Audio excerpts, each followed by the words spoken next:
Hello po mga kababayan, si Dante Maravillas. Ito na yung mga mainit na balita ngayon. Malapit na po na matanggal si Alan Peter Cayetano. Ito ngayon ang sabi ni Ping Lacson. Ayan, sabi ni Ping. Senate ko in the works, expects fireworks next session.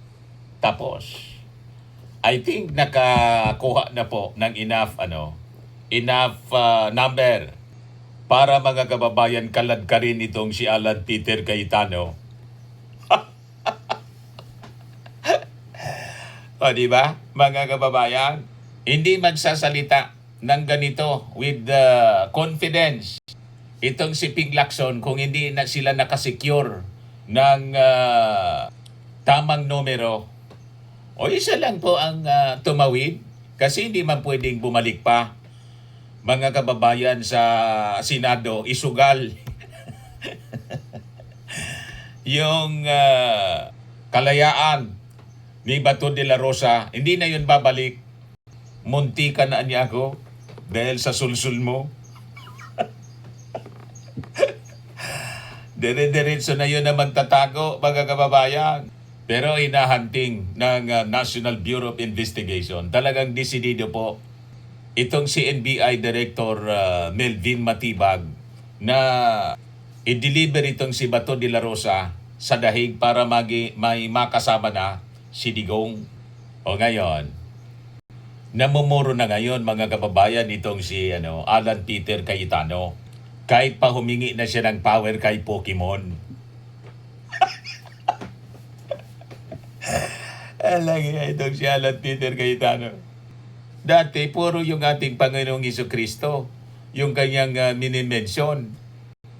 Ngayon, mga kababayan, napunta kay Pokemon.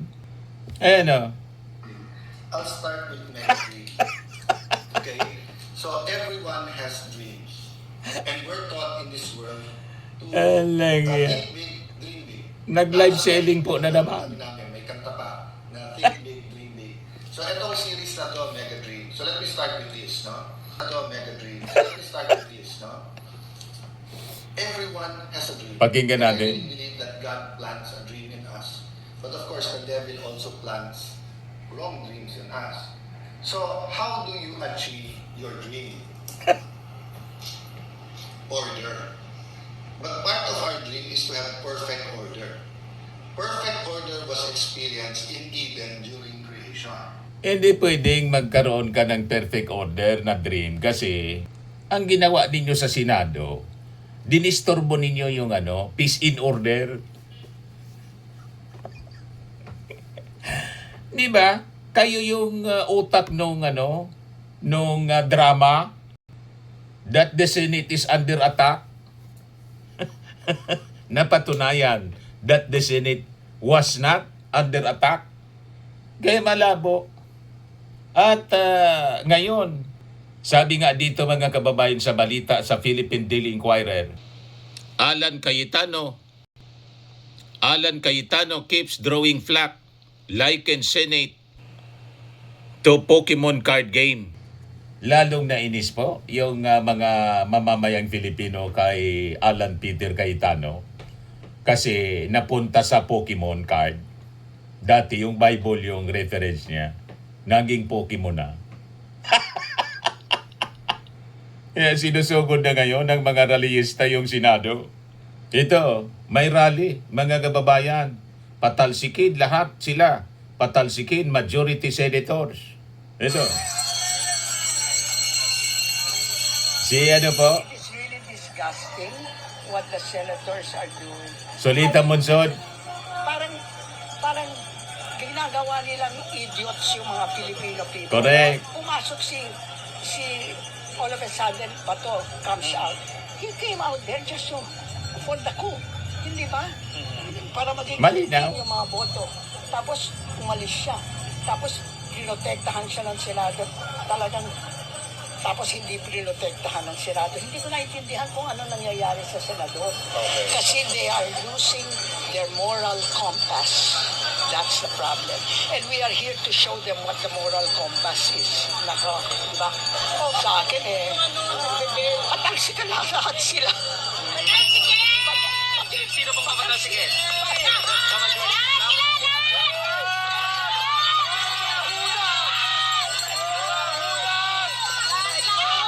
Mga udas daw patalsikin.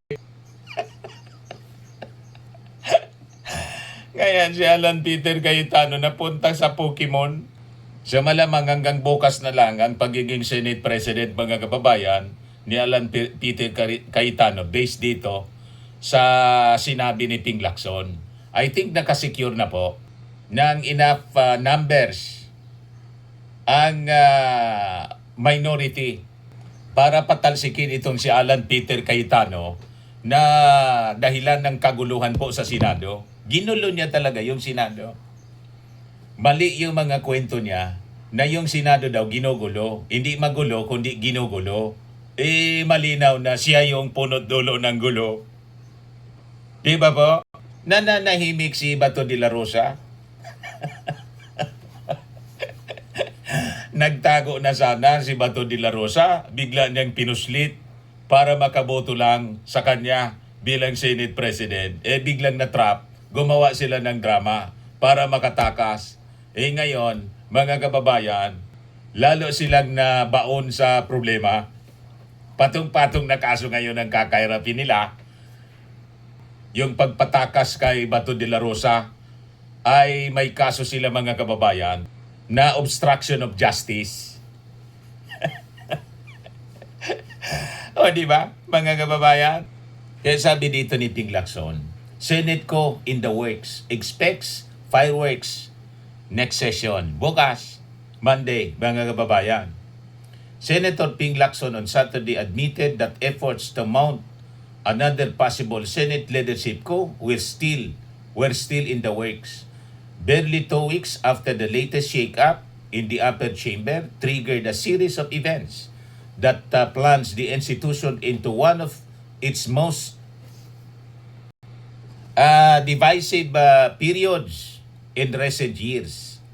Sa interview, mga kababayan, sabi po ni Ping Lacson that the Senate presidency had become one of the most unstable political positions in the country following a series of leadership changes in the 20th Congress. Kasi nga po, dahil sa kanila pong pagnanasa na i-defend si Sara Duterte, yun ang pinaka-objective nila. Kaya nag-leadership change sila. Inimport si ipinuslit si Bato. Nagkagulo-gulo lalo. At nabaon sila sa problema ngayon. O di ba? Magiging tuloy-tuloy ang pagbaon ninyo sa problema.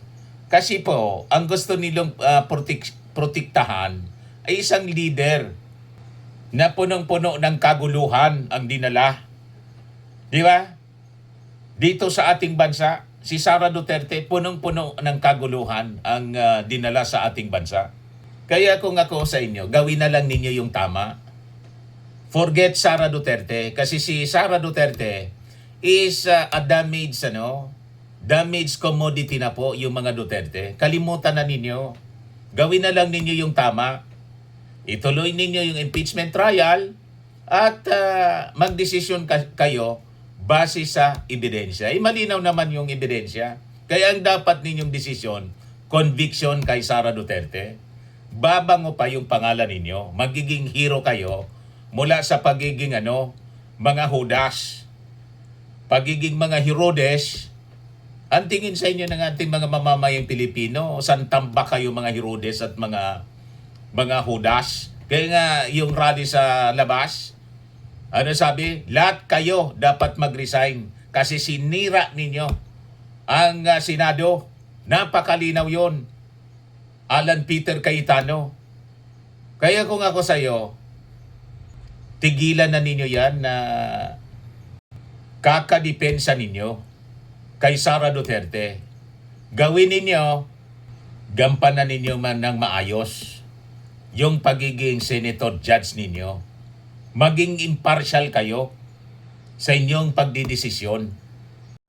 Sabi po dito ni Ping Lacson, the public should expect these exchanges and possible confrontation at the resumption of the regular Senate session bukas po, Monday. Kaya kaabang-abang bukas, mga kababayan, bantayan natin ito.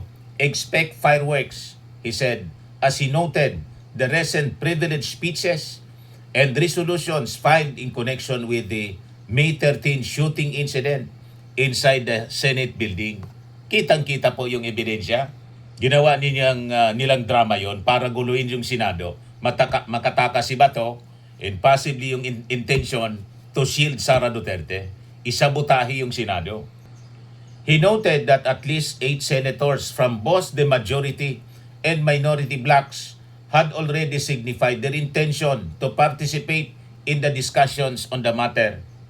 Doon pa lang nakikita ng mag-expect tayo ng fireworks. May balitaktakan diyan, sabi po ni Ping Lacson. Kaya napunta po si tuliro na, confused na itong si Alan Peter Cayetano. Hindi na niya alam yung kanyang gagawin. Kaya napunta sa Pokemon.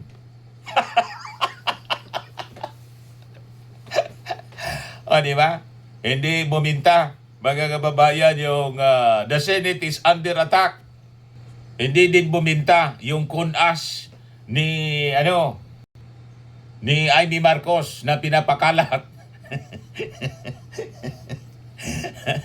Ay ngayon, Pokemon na, mga kababayan, yung sinasabi ni Alan Peter Cayetano.